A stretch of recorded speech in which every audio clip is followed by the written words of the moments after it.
Everyone, कैसे हैं आप सब। उम्मीद करते हैं कि आप सब खैरियत से होंगे। आज हम नेक्स्ट लेक्चर स्टार्ट करने लगे हैं। लास्ट लेक्चर में हमने असेंडिंग ट्रैक्स पढ़े थे, सारे असेंडिंग ट्रैक्स हमने डिस्कस कर लिए थे। तो आज हम डिसेंडिंग ट्रैक स्टार्ट करते हैं। डिसेंडिंग ट्रैक्स मीन्स जो इन्फॉर्मेशन को हमारे ब्रेन से स्पाइनल कॉर्ड तक या फिर हमारे जो मसल्स तक जो भी इन्फॉर्मेशन जा रही होगी उन ट्रैक्स को हमारे डिसेंडिंग ट्रैक कह देते हैं। इनको हम मोटर ट्रैक भी कह देते हैं। ठीक है, तो ये जो क्या करते हैं कि ये मोटर न्यूरॉन्स जो होते हैं situated in the anterior glia. मैंने फर्स्ट लेक्चर में जब हम स्पाइनल कॉर्ड पढ़ रहे थे तो उसी में मैंने बताया था कि जो हमारे पास मोटर न्यूरॉन्स होते हैं, मोटर न्यूरॉन्स हमारे एंटीरियर ग्रे कॉलम में हमारे पास प्रेजेंट होते हैं। Anterior grey column of spinal cord के जो एंटीरियर ग्रे कॉलम है उसमें प्रेजेंट होते हैं। ये क्या करते हैं कि ये एक्सोन्स को मतलब हमारी इंफॉर्मेशन जो है, फॉर एग्जांपल ये हमारे पास स्पाइनल कॉर्ड है, ठीक है, तो ये हमारे पास स्पाइनल कॉर्ड है।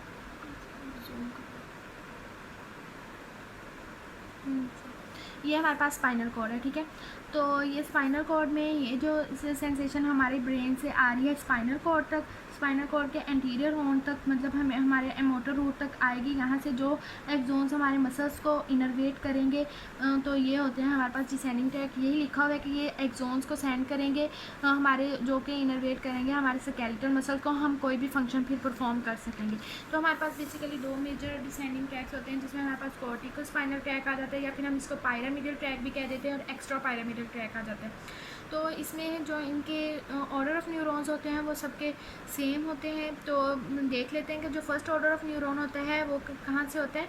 देखिए ये डिसेंडिंग ट्रैक है, तो ये बेसिकली ये कहाँ से स्टार्ट होगा, ये हमारे अपर लेवल से स्टार्ट होगा, हमारे सेरिब्रल कॉर्टेक्स से स्टार्ट होगा। तो first order of neuron cerebral cortex है। Second order of neuron internuncial neuron है। इंटरन्यूनिकल न्यूरॉन क्या होता है कि ये हमारे पास स्पाइनल कॉर्ड है, ठीक है। तो स्पाइनल कॉर्ड में जो हमारे पास फर्स्ट ऑर्डर ऑफ न्यूरॉन यहाँ पर ख़त्म हुआ, सेकंड ऑर्डर यहाँ से शुरू हुआ और यहीं पर ख़त्म हो गया। तो ये क्या होता है, जहाँ से स्टार्ट हुआ वहीं पर जाकर एंड हो गया, तो ये हो गया इंटरन्यूनिकल न्यूरॉन। और उसके बाद थर्ड ऑर्डर ऑफ न्यूरॉन होता है जो कि लोअर मोटर न्यूरॉन होता है। लोअर मोटर न्यूरॉन और अपर मोटर न्यूरॉन भी मैं आपको बता देती हूँ कि अपर मोटर न्यूरॉन और लोअर मोटर न्यूरॉन में क्या डिफरेंस होता है। तो जो हमारे पास अपर मोटर न्यूरॉन होता है ना, अपर मोटर न्यूरॉन का मतलब कि जो भी हमारे ब्रेन एंड स्पाइनल कॉर्ड में जो भी कोई भी सेंसेशन होंगे, जो भी हमारे पास ट्रैक्स प्रेजेंट होंगे, ठीक है, या फिर जो भी बंडल्स प्रेजेंट होंगे वो हमारे पास क्या होंगे, अपर मोटर न्यूरॉन होंगे। लेकिन जो हमारे मसल्स तक जाएंगे, फॉर ये हमारे मतलब स्पाइनल कॉर्ड तक आए ये ब्रेन से, ठीक है, तो ब्रेन से स्पाइनल कॉर्ड तक आए ये अपर मोटर न्यूरॉन है। लेकिन अगर ये स्पाइनल कॉर्ड से जब हमारे मसल्स को सप्लाई करेंगे तो ये जो वाला ये जो स्ट्रक्चर है ना, ये जो होगा ये लोअर मोटर न्यूरॉन होगा, ठीक है। तो ये कॉर्टिको स्पाइनल ट्रैक अब हम डिस्कस कर लेते हैं। तो कॉर्टिको स्पाइनल ट्रैक ये हमारा स्ट्रक्चर है जिसमें मैंने स्पाइनल कॉर्ड बनाया हुआ है। ये मेडुला ऑब्लोंगेटा है, पोन्स है, मिड ब्रेन है, और ये है हमारे पास सेरिब्रल कॉर्टेक्स, ठीक है। तो डायग्राम पे ना जाइएगा, बस आप समझ लीजिए अच्छे से, ठीक है। तो ये हमारे पास सेरिब्रल कॉर्टेक्स है। ये इन्फॉर्मेशन कहाँ से आएंगे, हमारे सेरिब्रल कॉर्टेक्स से आएंगी। तो ये हमारे थैलेमस से क्रॉस नहीं करेंगे, हमारे इंटरनल कैप्सूल से आएंगी। इंटरनल कैप्सूल से आके बेसिकली एक इकट्ठे होकर आएंगी, मतलब एक गुच्छे टाइप आएंगी, ठीक है। तो ये हमारे मिड ब्रेन में, मैंने पहले भी बताया था कि ये मिड ब्रेन में हमारे पास एक टेक्टम मतलब एक स्ट्रक्चर प्रेजेंट होता है। ये वहाँ से पास करेंगी, पास करने के बाद हमारे पास पोन्स से कैसे पास करेंगी, पोन्स में हमारे पास पोन्टाइन न्यूक्लियस पड़े होते हैं, ठीक है। तो ये जब वहाँ से पास करेंगे तो ये क्या करेंगे, ये फैल जाएंगे। पहले इकट्ठे हुए थे, ठीक है, फिर ये फैल जाएंगे। तो जब ये हमारे पिरामिड से क्रॉस करेंगे, पायरामिड कॉर्टिको स्पाइनल ट्रैक या पायरामिडल ट्रैक का मतलब ये है कि जो ट्रैक्स हमारे पायरामिड से क्रॉस करेंगे उसको हम कहते हैं, ठीक है, पायरामिडल ट्रैक। तो जो पोन्टाइन न्यूक्लियस है ये पास करेंगे तो ये हमारे पायरामिड से क्रॉस करेंगे। पायरामिड और मेडुला ऑब्लोंगेटा में दो स्ट्रक्चर प्रेजेंट होते हैं, पायरामिड्स प्रेजेंट होते हैं और ओलिव्स प्रेजेंट होते हैं।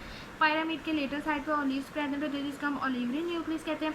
तो ये जो ट्रैक्स हैं ये हमारे पायरामिड से क्रॉस करेंगे। पायरामिड से क्रॉस करने के बाद ये हमारे क्या करेंगे, इसमें से जो 2/3 होंगे या सॉरी 3/4 फाइबर्स और 1/4 फाइबर्स, ठीक है। जो 3/4 फाइबर्स हैं वो क्रॉस कर जाएंगे और क्या करेंगे, लेटरल कॉर्टिको स्पाइनल ट्रैक बना देंगे। और जो क्रॉस नहीं करेंगे वो एंटीरियर कॉर्टिको स्पाइनल ट्रैक बना देंगे, ठीक है।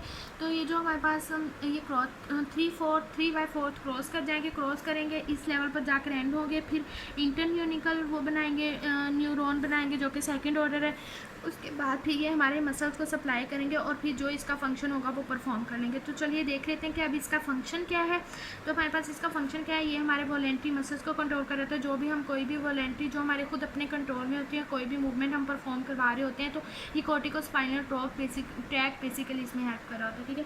तो ये हमारी डिस्क्रीट और जो स्किल्ड मूवमेंट होती है उसमें हेल्प कर रहा होता है। स्पेशली हमारी जो लिम्स है, हमारे लिम्स मतलब ये जो हमारी फिंगर्स हैं हम, या फिर हमारे डिस्टल पार्ट है हमारे हैंड्स या फिर फीट का, ठीक है। तो ये हमारे सेंसेशन को हमें फंक्शन परफॉर्म करवाते हैं, ठीक है। ये स्टार्ट कहाँ से हो रहा है, ओरिजिन इसकी कहाँ से हो रही है कि इसमें हमारे पास 3 कॉर्टेक्स होते हैं। मैंने बताया कि हमारे पास ये सेरेब्रल कॉर्टेक्स से अराइज होता है। तो हमारे पास प्राइमरी कॉर्टेक्स, सेकेंडरी कॉर्टेक्स और पैराइटल लोब से, सेकेंडरी मोटर कॉर्टेक्स और पैराइटल लोब से स्टार्ट होगा। प्राइमरी कॉर्टेक्स एरिया नंबर 4 और secondary motor cortex area number 6 and parietal lobe 1, 2, 3। ये डिफरेंट एरिया सेरेब्रल कॉर्टेक्स में प्रेजेंट होते हैं, जिनके डिफरेंट काम होते हैं जो वो अपना परफॉर्म कर रहे होते हैं। तो यहाँ पर था कि 3/4 फाइबर्स और 1/4 फाइबर्स जो होंगे, 3/4 फाइबर्स क्रॉस कर जाएंगे और लेटर कॉर्टिकोस्पाइनल ट्रैक बना देंगे, और 1/4 फाइबर्स जो होंगे वो क्रॉस नहीं करेंगे और इंटीरियर कॉर्टिकोस्पाइनल ट्रैक बना देंगे। और एंड कहाँ पर हो रहे हैं, इंटरन्यूनिकल न्यूरॉन्स पर। तो ये हमारा कॉर्टिकोस्पाइनल ट्रैक खत्म हो गया। उसके बाद फिर हम दूसरे डिसेंडिंग ट्रैक्स पढ़ लेते हैं, जिसमें हमारे पास इसको हम एक्स्ट्रा पायरामिडल ट्रैक भी कहते हैं। एक्स्ट्रा पायरामिडल इसलिए कहते हैं क्योंकि देखें ये हमारे पायरामिड से क्रॉस नहीं करेगा, ठीक है। जो हमारे पायरामिड से क्रॉस करेगा वो हम पायरामिडल ट्रैक कहेंगे। तो एक्स्ट्रा पायरामिडल ट्रैक में हमारे पास डिफरेंट ट्रैक्स आ जाते हैं, जिसमें सबसे पहले हम रेटिकुलोस्पाइनल ट्रैक को डिस्कस कर लेंगे। रेटिकुलोस्पाइनल ट्रैक का मतलब ये है कि अब मैंने बताया था कि हमें असेंडिंग और डिसेंडिंग का कैसे पता चलेगा, हम देखेंगे जो नाम पहले होगा वहीं से स्टार्ट होगा। अगर स्पाइनल था तो ये असेंडिंग ट्रैक है, नीचे से ऊपर जा रहा है। लेकिन अगर ये रेटिकुलर स्पाइनल है तो देखिए रेटिकुलम से स्टार्ट होकर ऊपर से नीचे आएगा स्पाइनल तक, तो ये डिसेंडिंग ट्रैक हो जाएगा। इनका फंक्शन क्या होता है, वो सेंसेशन को लेकर जा रहे हैं लेकिन ये फंक्शन परफॉर्म करवा रहे हैं, ठीक है। इनका फंक्शन क्या होगा कि ये फैसिलिटेट और इनहिबिट दी वॉलेंट्री मूवमेंट, ठीक है। जो भी हमारी वॉलेंट्री मूवमेंट्स होती हैं ना, उनको फैसिलिटेट कर रहे होते हैं या फिर उनको इनहिबिट कर रहे होते हैं, ठीक है। रेटिकुलर फॉर्मेशन क्या होती है, रेटिकुलर फॉर्मेशन बेसिकली ये हमारे ब्रेन स्टेम में प्रेजेंट होती है। ये हमारे ब्रेन का मेन स्विच होता है, ठीक है। इसमें क्या होता है कि ये इसमें जो फाइबर्स होते हैं ना, मैंने यहाँ पर बताया था कि कुछ क्रॉस कर सकते हैं और कुछ क्रॉस नहीं कर सकते, ठीक है। इसी तरह इसके जो फाइबर्स होते हैं ना क्रॉस कर जाते हैं, ठीक है, क्रॉस कर जाते हैं, ठीक है। Main switch off brain reticular formation को इसलिए कहते हैं कि जो भी हमारी अगर हमें नींद आ रही है या फिर हमारी ब्रेन हमारा ज़्यादा एक्टिव है तो वो रेटिकुलर फॉर्मेशन उसको मतलब एक्टिवेट रखा हुआ है। लेकिन अगर हमें नींद आ रही है तो फिर क्या हुआ है कि हमारी ब्रेन की एक्टिविटी इनहिबिट हो रही है, रेटिकुलर फॉर्मेशन ने मतलब इनहिबिट किया हुआ है उसे, ठीक है। तो ये इसमें हमारे पास ये देखें हमारे पास बना हुआ है रेटिकुलोस्पाइनल ट्रैक। ये रेटिकुलम मीन्स मैंने बताया था कि रेटिकुलर से स्टार्ट होगा, मतलब जो हमारे ब्रेन स्टेम से स्टार्ट होगा। ये फाइबर्स मिड ब्रेन से भी स्टार्ट हो जाते हैं, पोन से भी हो सकते हैं, मेडुला ऑब्लोंगेटा से भी स्टार्ट। वो कुछ कहते हैं कि कुछ क्रॉस कर जाएंगे, कुछ क्रॉस नहीं करेंगे, सम क्रॉस एट वेरियस लेवल, ठीक है। वो मतलब ये वाले जो फाइबर्स हैं ये क्या होंगे कि ये पायरामिड से क्रॉस नहीं करेंगे, ठीक है। ये स्ट्रक्चर क्या है, ये पायरामिड्स है और इसके लेटर साइड पर क्या है, ऑलिव्स हैं। तो ये स्ट्रक्चर पास होंगे हमारे ऑलिव से, पास होने के बाद क्या करेंगे, इंटरन्यूनिकल न्यूरॉन्स बनाएंगे। उसके बाद हमारे जो मसल्स हैं उनको सप्लाई करेंगे और फिर क्या होगा, हम वॉलेंट्री एक्शन परफॉर्म कर सकेंगे, ठीक है। उसके बाद हमारे पास टेक्टोस्पाइनल ट्रैक आ जाता है। टेक्टोस्पाइनल ट्रैक में हमारे पास टेक्टोस्पाइनल ट्रैक आ जाता है। टेक्टो मीन्स जो टेक्टम हमारे मिड ब्रेन में प्रेजेंट होता है। अब ये ना कुछ पॉइंट्स हैं जिनको आप याद रख लीजिए कि टेक्टम क्या करते हैं, ये हमारी विजन या फिर जो मूवमेंट्स होते हैं जब हम देख रहे होते हैं ये उसको कंट्रोल कर रहा होता है, ये उसके मोटर फंक्शन को कंट्रोल कर रहा होता है, ठीक है। तो इसमें ना जो सुपर कोलिक्यूलस हमारे मिड ब्रेन में एक टेक्टम स्ट्रक्चर प्रेजेंट होता है, ठीक है। ये वहाँ से स्टार्ट होगा और स्पाइनल कॉर्ड तक इंटरन्यूनिकल न्यूरॉन तक जाकर एंड होगा। ये बताते हैं कि ये भी जैसे ही ओरिजिन होगी इनकी ये वैसे ही मतलब क्रॉस कर जाएंगे। उसके बाद रूब्रोस्पाइनल ट्रैक आ जाता है। Rubrospinal tract means rubro means red nucleus, ठीक है। तो रेड न्यूक्लियस भी कहाँ पर प्रेजेंट होता है, हमारे मिड ब्रेन में ये स्ट्रक्चर प्रेजेंट होता है। ये जो स्ट्रक्चर्स हैं इंशाल्लाह हम आगे जब फर्दर अलग अलग स्ट्रक्चर्स की डिटेल पढ़ेंगे तो इंशाल्लाह ये आपको समझ में आ जाएगा कि इनकी एग्जैक्ट लोकेशन क्या है, ठीक है। तो इनका काम क्या होता है कि ये फैसिलिटेट करते हैं the activity of flexor muscles. जो हमारे फ्लैक्सर मसल्स है, मतलब ये कि मैंने अपनी फिंगर को फ्लैक्स किया हुआ है, ठीक है, तो ये इसको क्या करेंगे, इसको फैसिलिटेट करेंगे और इनहिबिट करेंगे हमारे एक्सटेंसर मसल्स को, ठीक है। और ये क्या करेंगे, ये भी इमीडिएटली क्रॉस कर सकते हैं, मतलब क्रॉस कर जाते हैं, मतलब यहाँ से स्टार्ट हुए वहीं से क्या किया उन्होंने, क्रॉस कर लिया।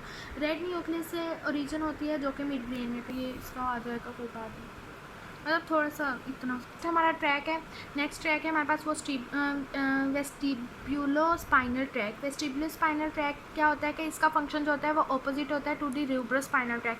रूब्रो स्पाइनल ट्रैक क्या करता था कि वो हमारी जो फ्लेक्सर मसल्स है उसकी एक्टिविटी को क्या कर रहा होता, उसको एक्टिवेट कर रहा होता था और इनहिबिट कर रहा होता था हमारी एक्सटेंसर एक्टिविटी को। तो ये क्या करेगा कि ये एक्सटेंसर्स की एक्टिविटी को फैसिलिटेट करेगा, फ्लेक्सर की एक्टिविटी को इनहिबिट करेगा, मतलब इसका ऑपोजिट फंक्शन है रूब्रोस्पाइनल ट्रैक। वेस्टिबुलर अराइज कहाँ से होगा, वेस्टिबुलर न्यूक्लियस है जो कि पोन्स में प्रेजेंट होता है न्यूक्लियस, और ये वाहिद जो ट्रैक्स है जो कि क्रॉस नहीं करता, ठीक है, ये आपने बात याद रखनी है। उसके बाद ओलिवर स्पाइनल ट्रैक आ जाते हैं। ओलिवर स्पाइनल ट्रैक मीन्स के ये ओलिव स्ट्रक्चर से अराइज होंगे, जो कि हमने बताया था कि ये हमारे मेडुला ऑब्लोंगेटा में स्ट्रक्चर प्रेजेंट होता है, वहाँ से स्टार्ट होकर हमारे स्पाइनल कॉर्ड तक जाएंगे, ठीक है। इन्फीरियर ओलिवरी न्यूक्लियाई से राइज होंगे जो कि मेडुला ऑब्लोंगेटा में प्रेजेंट होगा, ये भी क्रॉस हो जाते हैं, ठीक है, ब्रेन स्टेम में। डायग्राम देख लेते हैं। डायग्राम में सबसे पहले हमने कौन कौन से ट्रैक्स पढ़े हैं, हमने पढ़ा टेक्टोस्पाइनल ट्रैक, रूब्रोस्पाइनल ट्रैक, और ट्रैक का नाम भूल गया, स्पाइनल ट्रैक, ठीक है।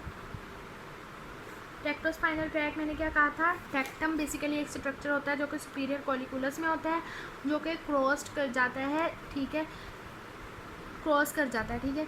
तो ये सुपीरियर कॉलिकुलस मिड ब्रेन में ये एक स्ट्रक्चर प्रेजेंट है, ये मिड ब्रेन है, ये हमारे पास सेरिब्रल कॉर्टेक्स है, ये पोन्स है, ये मेडुला ऑब्लोंगेटा है। तो मिड ब्रेन में हमारे पास एक स्ट्रक्चर प्रेजेंट है सुपीरियर कॉलिकुलस, उसमें एक टेक्टम एक स्ट्रक्चर प्रेजेंट होता है जो वहाँ से अराइज होगा, वहाँ से अराइज होकर ये क्रॉस कर जाएगा, क्रॉस करके इंटरन्यूनिकल न्यूरॉन पर आएगा, उसके बाद हमारे मसल्स को सप्लाई करेगा, ठीक है। उसके बाद फिर आ जाता है, हमने सेकंड पे पढ़ा रूब्रोस्पाइनल ट्रैक। रूब्रोस्पाइनल ट्रैक क्या होते हैं, मैंने बताया कि ये रेड न्यूक्लियस से राइज होते हैं। रेड न्यूक्लियस कहाँ पर प्रेजेंट होता है, ये भी मिड ब्रेन में प्रेजेंट होते हैं, तो ये रेड न्यूक्लियस है, ठीक है। तो ये रेड न्यूक्लियस है, ये क्या है, ये यहाँ से स्टार्ट होगा और क्रॉस, मैंने ये भी बताया था कि ये क्रॉस कर जाता है इमीडिएटली क्रॉस करेगा और जाकर उसके ऑपोजिट साइड पर जाकर अपना फंक्शन परफॉर्म करवाएगा, इंटरन्यूनिकल न्यूरॉन बनाएगा और अपना फंक्शन परफॉर्म करवाएगा, ठीक है। देन फिर हमने पढ़ा vestibular spinal track. Vestibular spinal track जो होता है ये क्या करेगा कि ये वेस्टिबुलर न्यूक्लियस से अराइज होगा, जो कि मैंने बताया था कि ये कहाँ पर प्रेजेंट होता है, पोन्स में प्रेजेंट होता है। ये वाहिद ट्रैक्स था जो कि मैंने बताया था कि ये क्रॉस नहीं करता। तो ये क्या करेगा कि ये इंटरन्यूनिकल न्यूरॉन बनाकर अपना फंक्शन परफॉर्म करेगा। फंक्शन मैंने लास्ट पीछे बता दिया कि कौन कौन सा फंक्शन परफॉर्म कर रहे होते हैं, ठीक है। उसके बाद फिर मेडुला ऑब्लोंगेटा में हमने पढ़ा olivary spinal track. Olivary spinal track olives nucleus present होते हैं मेडुला ऑब्लोंगेटा में, वहाँ से अराइज होंगे, फिर ये क्रॉस करेंगे, क्रॉस करके अपोजिट साइड पर अपना फंक्शन परफॉर्म करेंगे। तो गाइस ये थे आज के हमारे डिसेंडिंग ट्रैक्स। उम्मीद करती हूँ कि आपको समझ में आए होंगे। अगर समझ में आए तो हमारे चैनल को सब्सक्राइब करिए, लाइक करिए, शेयर करिए। मिलते हैं अपने नेक्स्ट लेक्चर में।